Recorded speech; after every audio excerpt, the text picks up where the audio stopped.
Sunog ang tatlong palapag ng gusali sa Manawag, Pangasinan. Problema sa linya ng kuryente ang hinihinalang sanhi ng sunog.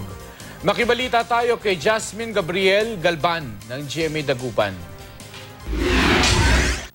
Napasugod ang mga bumbero sa harap ng palengke sa Manawag, Pangasinan nang sumiklab ang sunog sa tatlong palapag na gusali.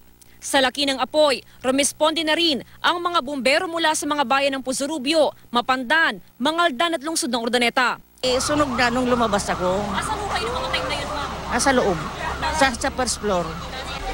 Tingin ko sa wire. Kasi pag akyat nung pinsan ko, umuusok na maitim, sabi niya, nanggagaling siya sa gubida. Hindi na nadamay pa ang katabing gusali ng building na nasunog dahil nga sa naka-firewall ito.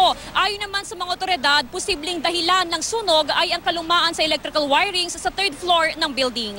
Tumagal ng halos 2 oras ang sunog na umakyat sa ikalawang alarma. Medyo masikip yung daan dahil yung mga hagdan ay may maraming naka-imbak na mga stock nila.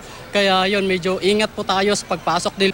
Pero nagkaroon kasi tayo ng initial na problema kasi yung building kasi 3-story building yung nasunog po, yung nasa likuran natin. Kaya hindi kaagad maakyat ng ating mga fireman yung building kaya lumaki siya yung apoy. Wala namang naitalang nasaktan sa sunog. Patuloy ang investigasyon sa insidente. Inaalam pa rin ang halaga ng nasirang ari-arian. Jasmine Gabriel Galban, Nagbabalita, Pilipinas.